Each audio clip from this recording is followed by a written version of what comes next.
Good morning everybody. നമ്മൾ ഇന്നലെ കഴിഞ്ഞ ക്ലാസ് ഡിസ്കസ് ചെയ്തത് ലെറ്റർ മാത്ത് ആയിരുന്നു. ലെറ്റർ മാത്സിൽ നമ്മൾ പഠിച്ചത് റിലേഷനുകൾ ഷോർട്ടാക്കി എങ്ങനെ എഴുതാം, ലെറ്റേഴ്സ് ഉപയോഗിച്ച്, ഇംഗ്ലീഷ് ലെറ്റേഴ്സ് ഉപയോഗിച്ച് റിലേഷനുകൾ, ബന്ധങ്ങൾ എങ്ങനെ ചുരുക്കി എഴുതാം എന്നുള്ളതായിരുന്നു പഠിച്ചിരുന്നത്. ഇനി അതിൻ്റെ ഒരു കാര്യം കൂടി, ചെറിയൊരു കാര്യം കൂടി നമുക്ക് അതിൽ പഠിക്കാനുണ്ട്. A small topic, that is short form of a given relation എന്നുള്ളതാണ് നമ്മൾ തുടക്കത്തിൽ ചെയ്തത്. അതിന്റെ ചെറിയൊരു കാര്യം കൂടി. അപ്പൊ നമ്മൾ വീണ്ടും ഹെഡിങ് എഴുതാണ്, short form of a given relation. ഈ റിലേഷനിൽ നമ്മൾ പറയുന്നത്, കഴിഞ്ഞ ക്ലാസ്സിലൊക്കെ നമുക്കൊരു കുറച്ച് എക്സാമ്പിളുകൾ തന്നിട്ട് റിലേഷൻ നമ്മൾ ഉണ്ടാക്കേണ്ടി വന്നിരുന്നു. ഇതങ്ങനെയല്ല, റിലേഷൻ നമുക്ക് തന്നിട്ടുണ്ട്, ബന്ധം തന്നിട്ടുണ്ട്, അത് ചുരുക്കി എഴുതുക എങ്ങനെയാണ്. We have to write in shortened form. ചുരുക്കി എഴുതുന്നത് എങ്ങനെയാണ്, shortened form എന്നാണ് പറയുന്നത്. So we have a relation. നമ്മുടെ അടുത്തവിടെ ഒരു ബന്ധം തന്നിട്ടുണ്ട്. നോക്കാം. Adding height of boys and height of girls and multiplied by 10 gives total ribbon need. ഇത് എന്തോ ഒരു കണക്കിലുള്ള ഒരു സെന്റൻസ് ആണ്. എന്തോ ഒരു ആവശ്യത്തിനുള്ള റിബണിന്റെ അളവാണ് പറയുന്നത്. ആ റിബണിന്റെ അളവ് കിട്ടാൻ എന്ത് ചെയ്യണം? ആഡ് ചെയ്യണം. എന്തൊക്കെ? ഹൈറ്റ് ഓഫ് ബോയ്സ്, ബോയ്സിന്റെ ഹൈറ്റും ആൻഡ് ഹൈറ്റ് ഓഫ് ഗേൾസ്, ഗേൾസിന്റെ ഹൈറ്റും തമ്മിൽ ആഡ് ചെയ്യണം. Then multiplied by 10. അതിനുശേഷം എന്ത് ചെയ്യണം? 10 കൊണ്ട് മൾട്ടിപ്ലൈ ചെയ്യണം. ആൻഡ് നമ്മൾ ഒഴിവാക്കിയിട്ട് വേണമെങ്കിൽ ദെൻ എഴുതാം, കൺഫ്യൂഷൻ ഒഴിവാക്കാൻ. ദെൻ മൾട്ടിപ്ലൈഡ് ബൈ 10, എന്നിട്ട് 10 കൊണ്ട് ഗുണിക്കണം. അപ്പൊ എന്ത് കിട്ടും? ഗിവ്സ്. അപ്പൊ നമുക്ക് എന്ത് കിട്ടുന്നു? ടോട്ടൽ റിബൺ നീഡ്, എത്ര റിബണ് ആവശ്യമുണ്ട് എന്നുള്ളത് കിട്ടും. ഇതാണ് ഈ സെന്റൻസ്. നമ്മുടെ ആവശ്യം ഇതിന്റെ ഇത് വേറെ ഒരു ക്വസ്റ്റ്യനിലുള്ള ഒരു ചെറിയൊരു ഭാഗമാണ്. ഈ സെന്റൻസിനെ നമുക്ക് ചുരുക്കി എഴുതാം യൂസിങ് ലെറ്റേഴ്സ്. ലെറ്റേഴ്സ്, ഇംഗ്ലീഷ് അക്ഷരമാലയിലെ അക്ഷരങ്ങൾ ഉപയോഗിച്ച് ഇതിനെ ചുരുക്കി എഴുതാം, ഷോർട്ടൻ ഫോമിൽ എഴുതണം. ഇപ്പൊ ഞാൻ എഴുതുന്നത് പറയാണ്, സിമ്പിൾ ആണ്, ശ്രദ്ധിച്ചാല് വളരെ എളുപ്പത്തിൽ കിട്ടും. Adding height of boys and height of girls. അപ്പൊ നമ്മൾ height of boys, height of girls ശ്രദ്ധിക്കുക. ആദ്യം നിങ്ങൾ ക്വസ്റ്റ്യൻ എഴുതണം, എന്നിട്ട് വേണം ഇതിന്റെ ആൻസർ എഴുതാൻ. നമ്മൾ ആൻസർ എഴുതാൻ പോവാണ്. ഹൈറ്റ് ഓഫ് ബോയ്സ്, ബോയ്സിന്റെ ഹൈറ്റും ഗേൾസിന്റെ ഹൈറ്റും ഒക്കെയാണ് ആഡ് ചെയ്യേണ്ടത്. അപ്പൊ ഇതിനൊരു ലെറ്റർ നമ്മൾ എടുക്കണം. ഹൈറ്റ് ഓഫ് ബോയ്സിന് നമുക്ക് എളുപ്പത്തിന് ബി തന്നെ എടുക്കാം. ഹൈറ്റ് ഓഫ് ബോയ്സിന് എന്തെടുക്കാം? ബി എന്നെടുക്കാം. ഹൈറ്റ് ഓഫ് ഗേൾസിനോ നമുക്ക് ജി എന്നെടുക്കാം. അപ്പൊ ബി സൂചിപ്പിക്കുന്നത്, ഇവിടെ എങ്ങനെ എഴുതണം? ബി സൂചിപ്പിക്കുന്നത് എന്താണ്? Height of boys. ജി ഇവിടെ നമ്മൾ ഡിനോട്ട് ചെയ്യുന്നത്, denoting G as height of girls. So here B denote as height of boys, G denote as height of girls. Then അടുത്തൊരു ടേം വരുന്നത് ടോട്ടൽ റിബൺ. അതിന് ഏത് അക്ഷരം എടുക്കണം എന്നുള്ളതാണ്. അതിന് നമുക്ക് R എന്ന് എടുക്കാം. Total ribbon. ഇനിയിപ്പോ ടി എന്ന് എടുത്താലും കുഴപ്പമില്ല, കാരണം ടോട്ടൽ റിബൺ ആണല്ലോ. അപ്പൊ ടോട്ടലിനെ സൂചിപ്പിക്കാൻ ടി എന്ന് എടുക്കാം, അല്ലെങ്കിൽ ആർ. അത് നമ്മുടെ ഇഷ്ടമാണ്. ക്വസ്റ്റ്യനിൽ ഇന്ന ലെറ്റർ തന്നെ ഉപയോഗിക്കണം എന്ന് പറയാറുണ്ട്. അങ്ങനെ പറഞ്ഞാൽ നമ്മൾ ആ പറഞ്ഞ ലെറ്റർ തന്നെ ഉപയോഗിക്കണം, അല്ലെങ്കിൽ നമുക്ക് ഇഷ്ടമുള്ള ലെറ്റർ ഉപയോഗിക്കാം. അപ്പൊ നമ്മൾ ഉപയോഗിക്കുന്ന ലെറ്റേഴ്സ് ഇതൊക്കെയാണ്. നമുക്ക് റിലേഷൻ എഴുതി വെക്കാം. Adding height of boys and height of girls. ഗേൾസിന്റെ ഹൈറ്റും ബോയ്സിന്റെ ഹൈറ്റും ആഡ് ചെയ്യണം. ഗേൾസിന്റെ ഹൈറ്റിന് ബോയ്സിന്റെ ഹൈറ്റിന് ഏത് ലെറ്റർ എടുക്കേണ്ടത്? ബി. സോ ആൻസർ എഴുതാൻ ബി. ആഡിങ്, കൂട്ടണം. ബി കൂടെ ഏതാ കൂട്ടേണ്ടത്? ഹൈറ്റ് ഓഫ് ബോയ്സും ഹൈറ്റ് ഓഫ് ഗേൾസും. അപ്പൊ ഏതൊക്കെയാണ്? ബിയും ജിയും ആഡ് ചെയ്യണം. ബി പ്ലസ് ജി ആഡ് ചെയ്തു. മതിയോ? ഇല്ല. ദെൻ മൾട്ടിപ്ലൈഡ് ബൈ 10, എന്നിട്ട് ഗുണിക്കും ചെയ്യണം. then multiply by 10. അപ്പൊ ഇതിനെ നമ്മൾ ഇവിടെ ശ്രദ്ധിക്കേണ്ട ഒരു കാര്യം, ഇവിടെ നമ്മൾ multiplied by 10 എന്ന് ഇങ്ങനെ എഴുതി, എന്നിട്ട് ആ കിട്ടിയ ഇതിനെ multiply by 10 എഴുതിയാൽ g നെ 10 കൊണ്ട് മൾട്ടിപ്ലൈ ചെയ്യലാവുള്ളൂ. അപ്പൊ ഇങ്ങനെ ഹൈറ്റ് ഓഫ് ബോയ്സും ഹൈറ്റ് ഓഫ് ഗേൾസും ആഡ് ചെയ്തിട്ട് അതിനെ 10 കൊണ്ട് ഗുണിക്കണം എന്ന് പറയുമ്പോൾ നമുക്ക് കൺഫ്യൂഷൻ ഒഴിവാക്കും. അപ്പൊ ഹൈറ്റ് ഓഫ് ബോയ്സ് ഒരു എക്സാമ്പിൾ ശ്രദ്ധിക്കുക. 5ഉം പിന്നെ 2 ആണെന്ന് വിചാരിക്കുക, ബോയ്സും ഗേൾസിന്റെ ഹൈറ്റ്. അത് തമ്മിൽ ആഡ് ചെയ്യും, എന്നിട്ട് മൾട്ടിപ്ലൈഡ് ബൈ 10 എന്ന് പറഞ്ഞാല് ഇത് രണ്ടും കൂടി കൂട്ടിയ ഉത്തരത്തിനെയാണ് 10 കൊണ്ട് ഗുണിക്കേണ്ടത്. അപ്പൊ 5 + 2 7 7 × 10 7 × 10 70 ആണ്. പക്ഷെ നമ്മൾ ഇവിടെ ഇങ്ങനെ എഴുതിയാൽ എന്താ സംഭവിക്കുക? 2 × 10 വരുള്ളൂ. അപ്പൊ 2 × 10 നമ്മള് അഡിഷൻ, സബ്ട്രാക്ഷൻ, മൾട്ടിപ്ലിക്കേഷൻ, ഡിവിഷൻ ഇതിലുള്ള റൂൾ ഉണ്ട്. എന്താണ് റൂള്? ആദ്യം മൾട്ടിപ്ലിക്കേഷൻ ചെയ്യണം എന്നാണ്. അപ്പൊ നമ്മള് 2 × 10 20 20 + 5 25. ഇതാണ് ഇവിടെ ഇതിന്റെ ആൻസർ, അതാണ് വരിക. അപ്പൊ നമ്മൾ ഇങ്ങനെ ഇൻഡുട്ടാല് ഈ ജീനയ്ക്ക് മാത്രമേ ഇതിന്റെ മൾട്ടിപ്ലിക്കേഷൻ വരുന്നുള്ളൂ. നമുക്ക് മൾട്ടിപ്ലിക്കേഷൻ 5 + 2 7 7നെയാണ് 10 കൊണ്ട് മൾട്ടിപ്ലൈ ചെയ്യുന്നത്. അതേപോലെ ഇത് രണ്ടും കൂടി ആഡ് ചെയ്ത് കിട്ടിയ ആൻസറിനെയാണ് മൾട്ടിപ്ലൈഡ് ബൈ 10 എന്നുള്ളത് സൂചിപ്പിക്കേണ്ടത്.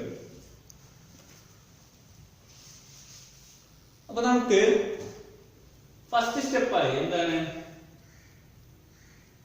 Adding height of boys and height of girls ചുരുക്കി എഴുതിപ്പോ നമ്മൾ അല്ലെ, ഷോർട്ട് ആക്കി എഴുതിയിട്ടുണ്ട് b + g. ഇനി then multiplied by 10 എന്ന് പറയുമ്പോൾ b യും g യും കൂട്ടി കിട്ടിയ ആൻസറിനോട് എന്ന് പറയുമ്പോൾ ഇതിനൊരു ബ്രാക്കറ്റിനുള്ളിലാക്കണം. അപ്പോഴാണ് ഇത് രണ്ടും കൂടി ഒരു സംഖ്യയായി മാറുന്നത്. ഇനി ആ ആൻസറിനോട് എന്ത് ചെയ്യണം? then multiplied by 10 എന്നിട്ട് മൾട്ടിപ്ലൈ ചെയ്തിരിക്കണം. അപ്പൊ × 10 ഇവിടെ ഇൻറ്റു എന്ന് ബ്രാക്കറ്റ് ഇട്ടാൽ പിന്നെ മൾട്ടിപ്ലിക്കേഷൻ സിമ്പൽ ആവശ്യമില്ല, ഞാൻ നിങ്ങൾക്ക് മനസ്സിലാവാൻ വേണ്ടി ഇട്ടതാണ്. പിന്നെന്താ? ഗീവ്സ് കിട്ടുന്നു. ഇതൊക്കെ ചെയ്താൽ കിട്ടുന്ന ആൻസർ ആണ് എന്ത്? Total ribbon need. എത്ര റിബൺ ആവശ്യമുണ്ട് എന്നുള്ളത്. ഇനി നമ്മൾ ഏത് ലെറ്റർ ഉപയോഗിക്കുന്നത്? ഓക്കെ. അപ്പോ ബോയ്സിന്റെ എണ്ണവും ബോയ്സിന്റെ ഹൈറ്റും ഗേൾസിന്റെ ഹൈറ്റും തമ്മിൽ ആഡ് ചെയ്തു. അതിനെ 10 കൊണ്ട് മൾട്ടിപ്ലൈ ചെയ്താൽ കിട്ടുന്നതാണ് റിബണിന്റെ ആവശ്യം, എത്ര റിബൺ ആവശ്യമുണ്ട് എന്നുള്ളത്. ഗീവ്സ് ഇതാണ് നമ്മുടെ ഷോർട്ടൻ ഫോം. ഇപ്പൊ ചുരുക്കി എഴുതുന്നത് പഠിച്ചിട്ടുണ്ടാവുമെന്ന് കരുതുന്നു. ഒരു എക്സാമ്പിൾ കൂടി ഞാൻ ചെയ്യാം, നോക്കാം. Half of sum of A and B is C. ഇതാണ് നമ്മുടെ അടുത്ത question. Half of sum of A and B is C. എന്താണ് പറഞ്ഞതിന്റെ അർത്ഥം? പകുതി. ഏതിന്റെ പകുതി? Sum of A and B. എയും ബിയും കൂട്ടിയതിന്റെ പകുതിയാണ് സി. എയും ബിയും കൂട്ടിയതിന്റെ പകുതിയാണ് സി. എങ്ങനെ നമ്മൾ എഴുതുക? അപ്പൊ ആദ്യം ഹാഫ് അല്ല എഴുതേണ്ടത്, sum of A and B. നമ്മളെ മലയാളത്തിലാണെങ്കിൽ എയും ബിയും കൂട്ടിയതിന്റെ പകുതിയാണ് സി എന്നാണ് വരിക. അപ്പൊ നമുക്ക് കൂട്ടുക എന്നുള്ളത് ആദ്യം വരും. ഇംഗ്ലീഷിൽ എഴുതുമ്പോൾ റിവേഴ്സ് ആണ് നമ്മൾ എഴുതുക.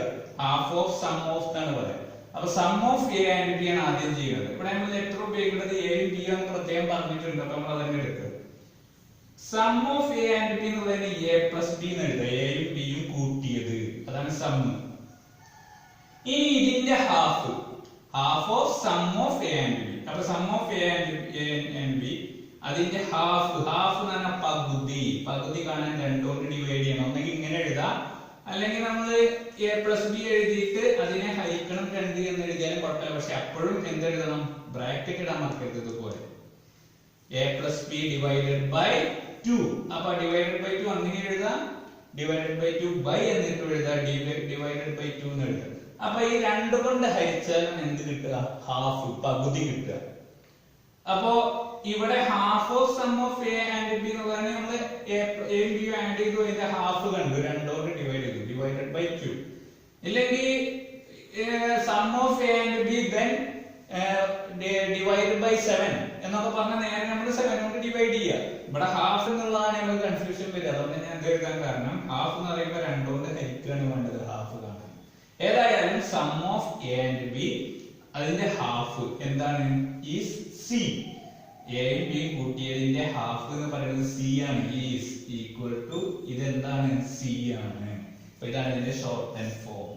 ലെറ്റേഴ്സ്, ഇംഗ്ലീഷ് ലെറ്റേഴ്സ് ഉപയോഗിച്ചിട്ടുള്ള ഷോർട്ടൻ ഫോം ആണ് ഇത്. ഓക്കെ. ഇപ്പൊ നമ്മുടെ ഈ ടോപ്പിക്കിൽ ഡൗട്ട് ഉണ്ടാവില്ല എന്നാണ് വിചാരിക്കുന്നത്. ഡൗട്ട് ഉണ്ടെങ്കിൽ ചോദിക്കണം. അപ്പൊ ഈ ലെറ്റർ ഉപയോഗിച്ച് ഷോർട്ട് ആക്കി എഴുതുന്ന ടോപ്പിക്കാണ് നമ്മളിവിടെ ചെയ്തത്.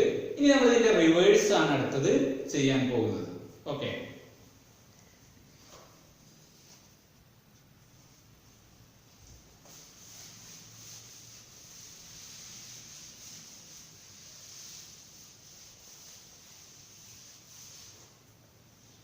So next heading,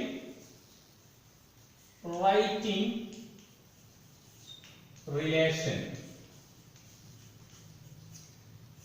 റിലേഷൻ എഴുതുക. ഒന്നാമത്തെ ക്വസ്റ്റ്യൻ ശ്രദ്ധിക്കുക. Writing relation from short form. അതും കൂടി എഴുതിക്കോളൂ. From short form. ഷോർട്ട് ഫോമിൽ നിന്ന് റിലേഷൻ എഴുതുക. ഒരു ഷോർട്ട് ഫോം ശ്രദ്ധിക്കുക. a plus b into 7 is equal to p. How we can write this relation? ഇത് സെന്റൻസ് ആയിട്ട് റിലേഷൻ എഴുതണം. ജസ്റ്റ് സിമ്പിൾ ആയിട്ട് എഴുതാം. ഇവിടെ ഇൻറ്റു ഉണ്ട്. ഇൻറ്റു നമ്മൾ ഇടണം നിർബന്ധമില്ല ബ്രാക്കറ്റിന്. ശരിക്കും ഒരു റൂൾ ഉണ്ട്. ഈ ലെറ്റേഴ്സും നമ്പറും ആണ് വരുന്നതെങ്കിൽ ഇൻറ്റു 7 ശരിക്കും ഇവിടെയാണ് വരുന്നത്. 7 ഇൻറ്റു ആദ്യം നമ്പറാണ് എഴുതേണ്ടത്. ഓക്കെ, അപ്പൊ ശ്രദ്ധിക്കുക. a plus b into 7 നമ്മൾ ഈ റിലേഷൻ പെട്ടെന്ന് മനസ്സിലാവാൻ വേണ്ടിയിട്ട് ഞാൻ അങ്ങനെ എഴുതിയത്. ഇതെങ്ങനെ ചുരുക്കി റിലേഷൻ സെന്റൻസ് ആയിട്ട് എഴുതാം, ഇതാണ് നമ്മുടെ അടുത്ത ടോപ്പിക്. ഇങ്ങനെ ഒരു ഷോർട്ട് ഫോം തന്നാല് ഷോർട്ട് ഫോമിൽ നിന്ന് സെന്റൻസ് ആയിട്ട് റിലേഷൻ എഴുതുന്നത് എങ്ങനെ? വളരെ സിമ്പിൾ ആണ്. ഇതെന്താണ്? ആദ്യം എയും ബിയും ആഡ് ചെയ്തിട്ടുണ്ട്. a plus b, എയും ബിയും ആഡ് ചെയ്തിട്ടുണ്ട്. പിന്നെ എന്ത് ചെയ്തിട്ടുണ്ട്? ആ കിട്ടിയ ആൻസറിനെ 7 കൊണ്ട് മൾട്ടിപ്ലൈ ചെയ്തിട്ടുണ്ട്. ഗിവ്സ്. അപ്പൊ എത്ര കിട്ടും? p കിട്ടും. ഇത്ര തന്നെ ഉള്ളൂ. മലയാളത്തിൽ നമ്മൾ പറയുകയാണെങ്കിൽ എയും ബിയും ആഡ് കൂട്ടിയ ശേഷം 7 കൊണ്ട് ഗുണിച്ചാൽ, എയും ബിയും കൂട്ടിയ ശേഷം 7 കൊണ്ട് ഗുണിച്ചാൽ p കിട്ടും. ഇതാണ് sentence. Or adding a and b, എയും ബിയും ആഡ് ചെയ്യുക, then multiply by 7. എയും ബിയും ആഡ് ചെയ്യുക, എന്നിട്ട് 7 കൊണ്ട് ഗുണിക്കുക. എന്താ കിട്ടുക? gives p. എയും ബിയും ആഡ് ചെയ്തു, 7 കൊണ്ട് മൾട്ടിപ്ലൈ ചെയ്തു, then gives p. Adding a and b, then multiply by 7 gives p. p കിട്ടുന്നു. ഓക്കെ, ഇതാണ് നമ്മൾ ഇതിന്റെ റിലേഷൻ സെന്റൻസ് ആയിട്ട് എഴുതുന്നത്. രണ്ടാമത്തെ ഒരു എക്സാമ്പിൾ ശ്രദ്ധിക്കുക. വൃത്തിയിൽ എഴുതണം, നോട്ട് കംപ്ലീറ്റ് ആക്കിയിരിക്കണം. ഞാൻ പറഞ്ഞ രീതിയിൽ വൃത്തിയിൽ നോട്ട് എഴുതി കംപ്ലീറ്റ് ചെയ്യണം. ഒരു പേജ് പോലും വിടാൻ പാടില്ല. ഓക്കെ, നെക്സ്റ്റ് ഒരു എക്സാമ്പിൾ ശ്രദ്ധിക്കുക. 5p plus 2q equal to 81. 81 ഒരു ലെറ്റർ തന്നെ ആയിക്കോട്ടെ. Equal to m. എങ്ങനെയാണ് എഴുതുക? ഇവിടെ ആദ്യം മൾട്ടിപ്ലിക്കേഷനാണ് വരുന്നത്. ഇത് രണ്ടും പറഞ്ഞിട്ടാണ് ആഡിങ് പറയുന്നത്. അപ്പൊ p-നെ 5 കൊണ്ട് മൾട്ടിപ്ലൈ ചെയ്തിട്ടുണ്ട്, q-നെ 2 കൊണ്ട് മൾട്ടിപ്ലൈ ചെയ്തിട്ടുണ്ട്, എന്നിട്ട് അത് തമ്മിൽ ആഡ് ചെയ്തിട്ടുണ്ട്. അപ്പോഴാണ് m കിട്ടുന്നത്.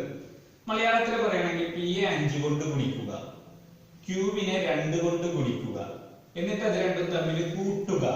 അപ്പോൾ നമുക്ക് m കിട്ടും. ഇതാണ് ഇംഗ്ലീഷിലേക്ക് ഷിഫ്റ്റ് ചെയ്ത് എഴുതേണ്ടത്. So multiply p by 5. p-നെ 5 കൊണ്ട് ഗുണിക്കുക. പിന്നെ എന്താ ചെയ്യേണ്ടത്? ആൻഡ് പിന്നെ q-വിനെ 2 കൊണ്ട് ഗുണിക്കുക. എങ്ങനെ എഴുതുക? ആൻഡ് മൾട്ടിപ്ലൈ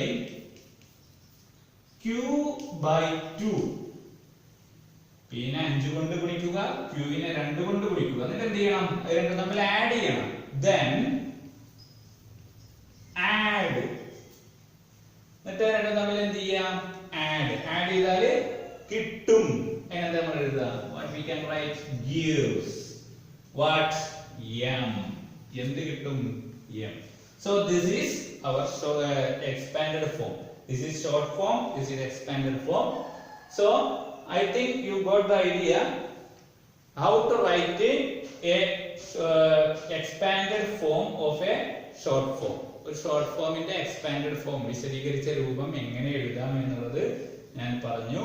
സംശയം ഉണ്ടാവില്ല എന്ന് വിചാരിക്കുന്നു. ഒരു 2 എക്സാമ്പിൾ എഴുതാം.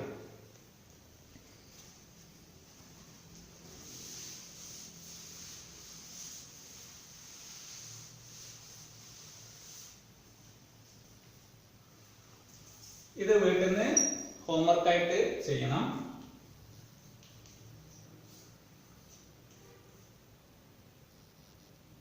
ഇത് രണ്ടും ആഡ് ചെയ്ത് നിങ്ങൾക്ക് ഈക്വൽസ് P.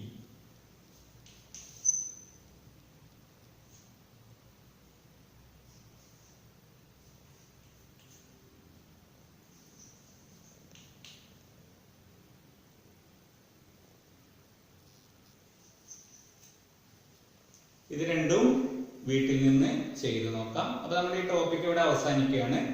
ഡൗട്ട് ഉണ്ടെങ്കിൽ ചോദിക്കണം, ഗ്രൂപ്പിൽ ഡിസ്കസ് ചെയ്യണം. ഓക്കെ, ഗ്രൂപ്പിൽ ഉടനെ തന്നെ ഈ ക്ലാസ് കണ്ട ശേഷം ഇതിന്റെ ആൻസർ സബ്മിറ്റ് ചെയ്യാൻ മറക്കരുത്. നോട്ട് കംപ്ലീറ്റ് ആക്കാതിരിക്കാൻ മറക്കരുത്. Okay, thank you.